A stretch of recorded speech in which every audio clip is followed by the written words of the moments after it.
नमस्कार। मैं दांगड़ खाप चौधरी कैप्टन विनोद कुमार। दोस्तों, 16, 17, 18 तारीख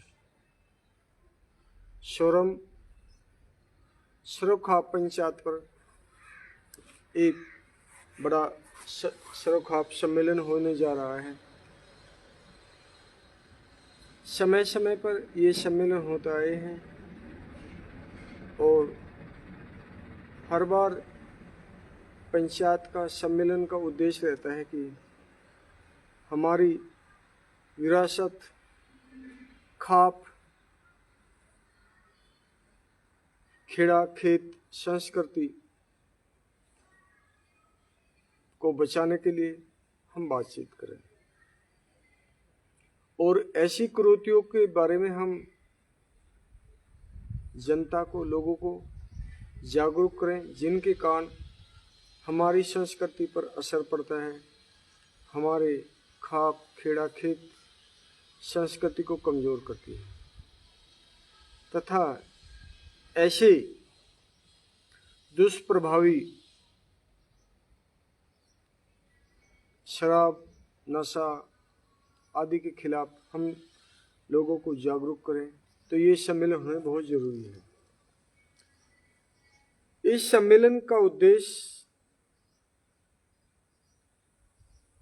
खापों की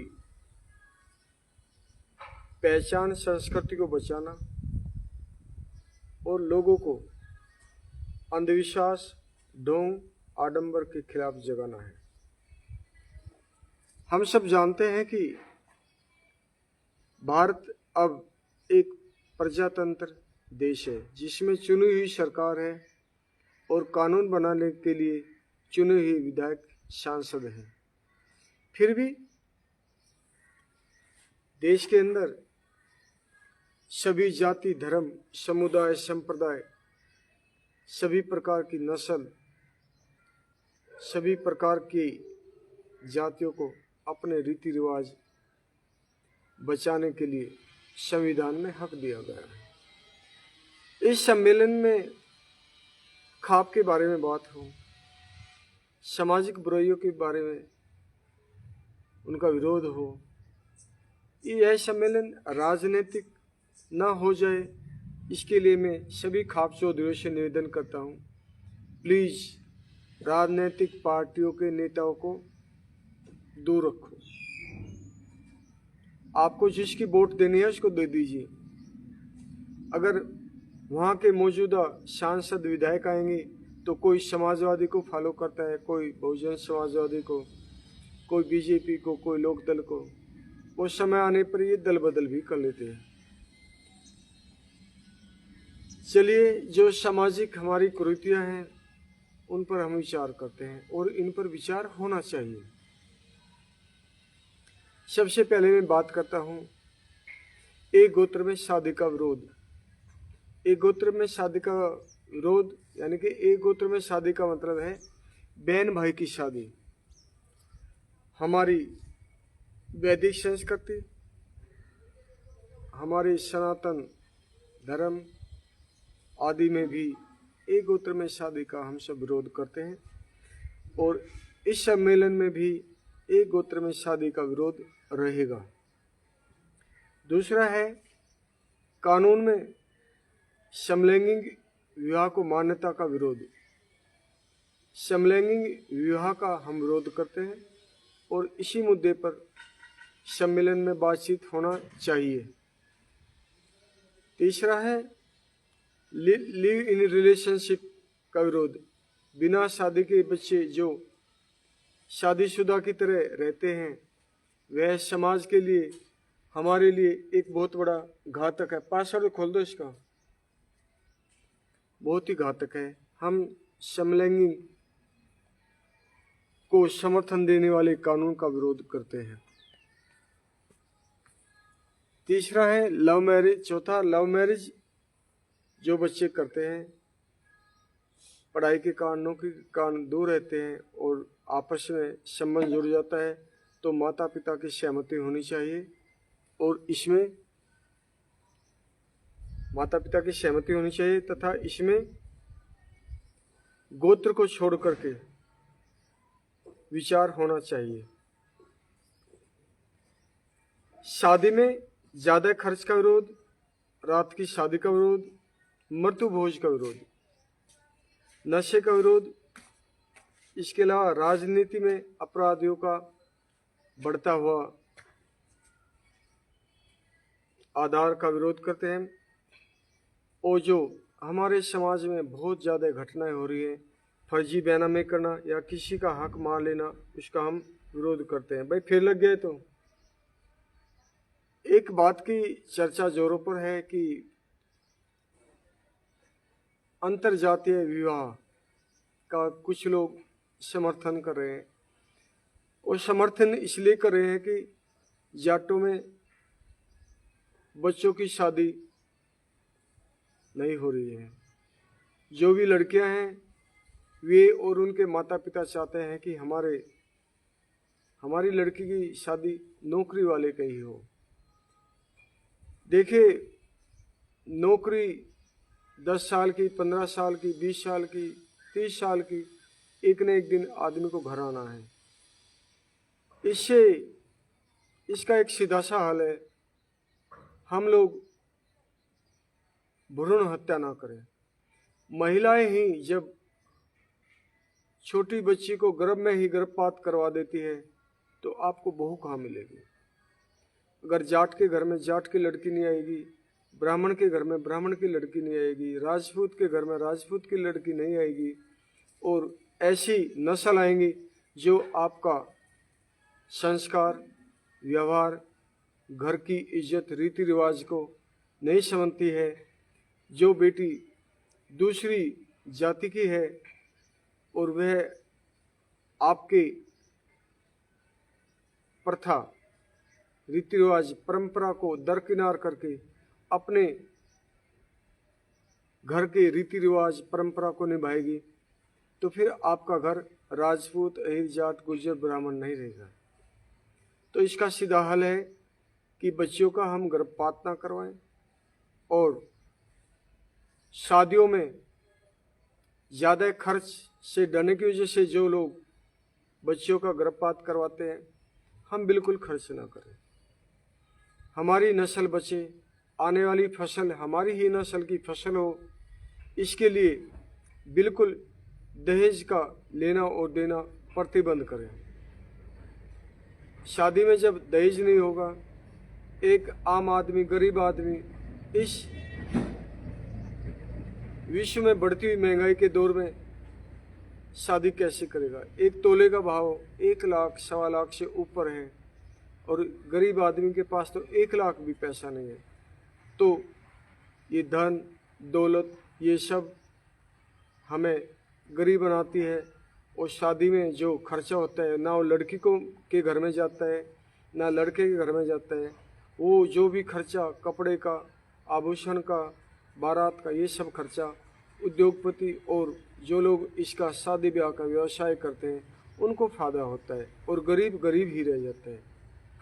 तो जब हम शादियों में दहेज नहीं लेंगे, हम आम शादी करेंगे, हम गरीब कहाँ से हो जाएंगे?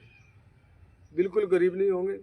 और दूसरा ये है कि जो शादियां हैं उसमें बिल्कुल कोई इसमें बुराई नहीं है, कोई संकोच नहीं है। शादी करें, आप नॉर्मल खाना बनाओ, बारात में एक दूल्हा, उसका पिताजी, मामा, 1-2 और चले जाओ, नॉर्मल खाना खाओ। अगर लड़की वाले का नहीं इतना इंतजाम है, आप यार पानी पियो। लड़की वो आएगी जिसके 2 हाथ पैर हैं, चाहे 1 करोड़ रुपया सेठ के घर में दे दो, बढ़िया के घर में दे दो, सुनार के घर में दे दो, बाजे वाले को दे दो, डीजे वाले को दे दो, लड़की तो वही आनी है। तो लड़कियों का हम गर्भपात ना करवाएं, लड़कियों की हत्या बंद करें और सभी को बहू मिल जाए।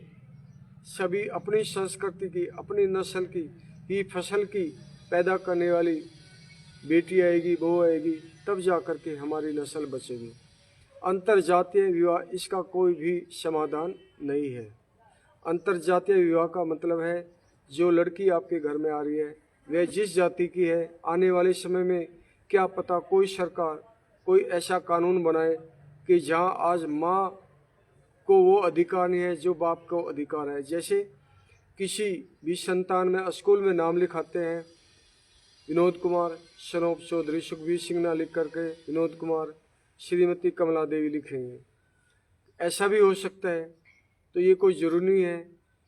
और राजनीतिक पार्टियां कभी भी अपने राजनीतिक हित के लिए सामाजिक सुधार की बात करेंगे नहीं। सामाजिक सुधार की बात करना हमारे खाप चौधरियों का, हम सबका, हम बुजुर्गों का, हमारे विद्वानों का, जाट विद्वानों का कर्तव्य बनता है कि हम गलत बात का बिल्कुल भी समर्थन ना करें। तीसरी बात आती है नशे का विरोध। हमारे नौजवान नशा करते हैं। जो आने वाली पीढ़ी है वे हमारी तरह भी इतना जीवन नहीं जी रही है और बहुत ही कमज़ोर बच्चे हो रहे हैं।